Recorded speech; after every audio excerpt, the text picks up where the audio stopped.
Head sõbrad, rohetiigrid, partnerid ja kõik, kes te olete täna siia kogunenud 3. tasakaalus majanduse foorumile Elevant toas.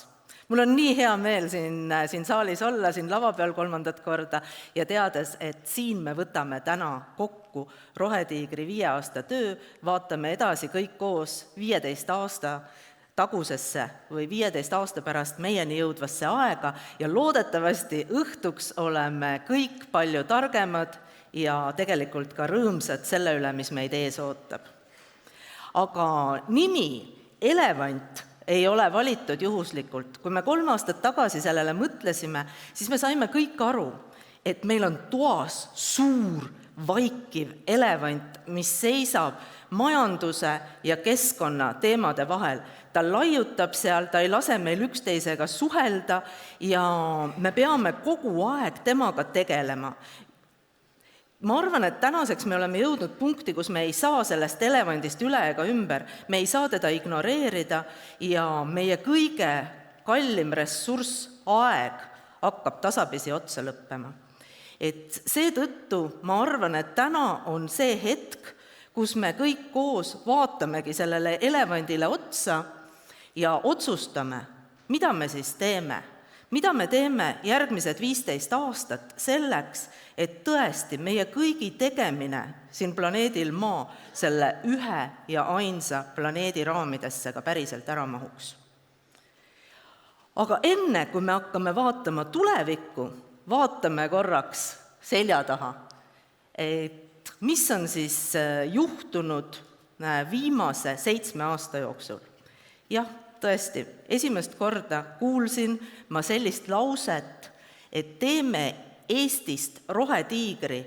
Detsembris 2018 Äripäeva raadios olime koos Rauno Raaliga ja Rauno ütles selle lause välja.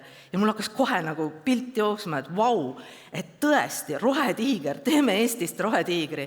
Ja esimesed slaidid said valmis maikuus ja novembris 2019 alustas Rohetiiger ametlikult tegevust. Siis oli 9 kuud inkubatsiooniperioodi ja 2020. aasta 27. augustil sündis Rohetiiger. Ja tegelikult ma mõtlesin selle peale just ka kõnet ette valmistades, et novembris 19 alustas Rohetiiger tööd ja see oli täiesti totaalselt teine maailm, kui meil on täna.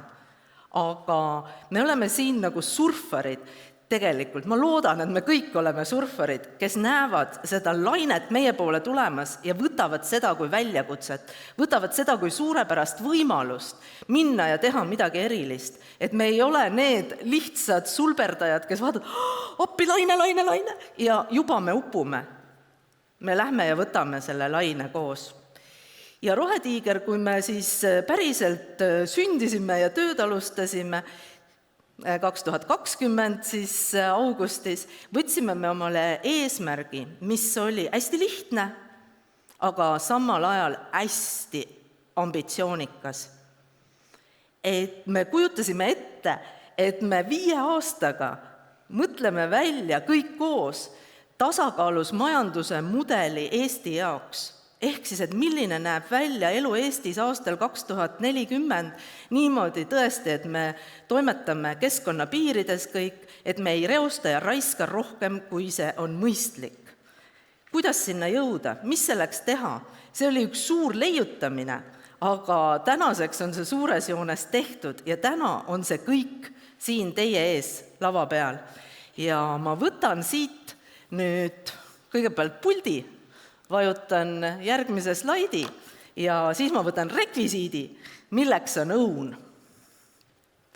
Et Rohetiiger on teinud põhimõtteliselt tööd 3 suunas, ehk siis, et me oleme üles ehitanud ägeda võrgustiku, kus tänaseks on 95 organisatsiooni, Eesti kõige ägedamad lipulaevad, need ettevõtted, kelle eesotsas on juhid, kes tahavad näha, mis päriselt juhtuma hakkavad, tahavad sellest aru saada ja tahavad selles teemas kaasas olla.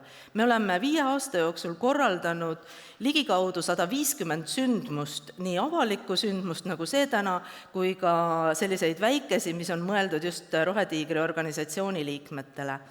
Ja me oleme töötanud välja tööriista, mis on mõeldud kõigile muutuste juhtidele ja see ongi see õun. Ja see ongi see õun, mis on ka siin graafilisel kujul teie ees praegu. Ja see koosneb tegelikult, võiks öelda, et 3 tasandist. Õuna süda, kus asuvad 5 seemet, on meie teekaardid. Energia, ehitus, transport, maakasutus ning tööstus ja ringmajandus. Seemnete ümber, nagu me kõik teame, maalähedased inimesed, on seemnekoda ja see seemnekoda on peateekaart. See on dokument, mis siis võtab kokku 5 seemet ja kui seemned ükshaaval on umbes 700 lehekülge dokumenti, siis peateekaart on umbes 100 lehekülge. See on jõukohane lugemine kõigile, soovitan soojalt, eriti soovitan seda peaministrile. Siis teiseks või 3. tasandiks on see, et seemnekoja ümber on sisu, mahlane sisu, mis paneb meid tegelikult sööma seda õuna. Ja see sisu on kirjeldus majandusruumist, milles me elame aastal 2040, juhul kui me 15 aasta jooksul viime ellu rohetiigri teekaardid enam-vähem. Ja lisaks sellele, kõik see, mis siin sees on, see on mõeldud, nagu ma ütlesin, muutuste juhtidele, eestvedajatele.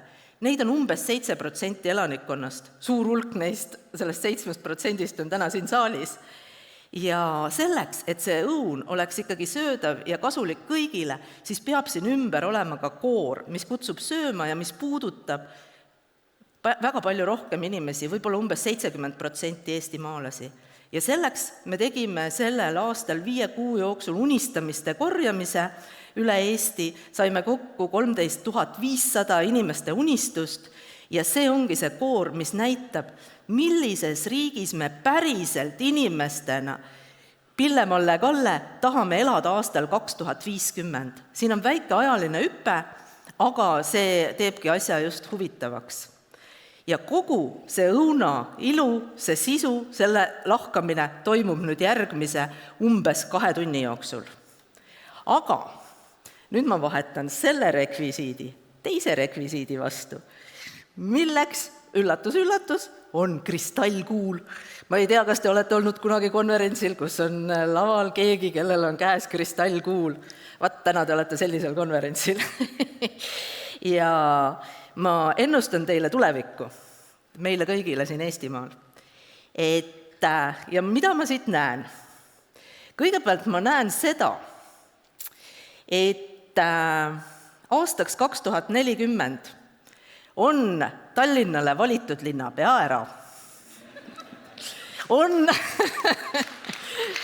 On valitud juba mitu linnapead Tallinnale.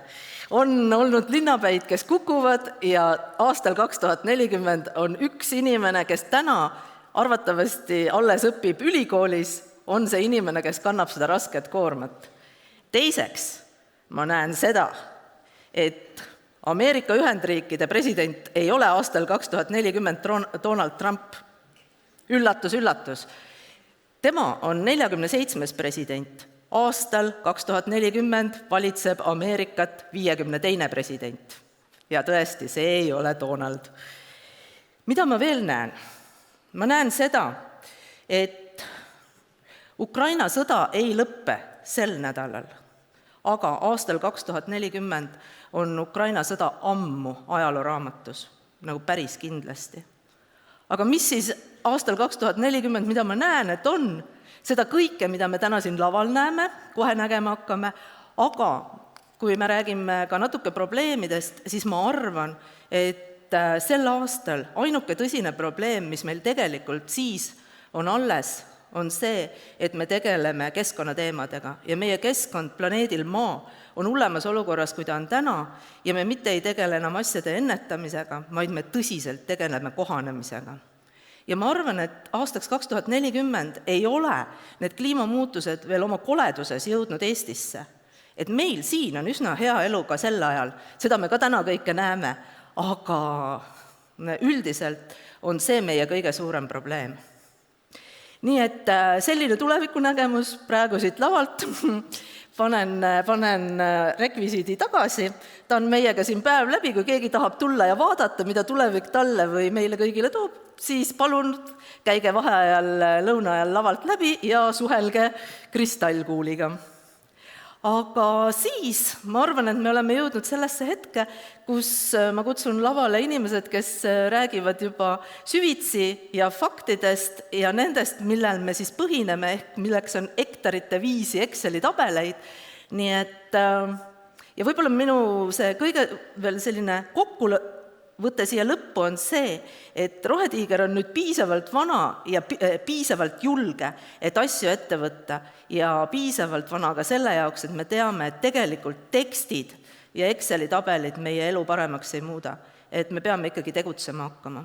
Et see on see mõte tänasel päeval, et võtame enda sisse selle informatsiooni ja läheme kõik koos teele. Aitäh!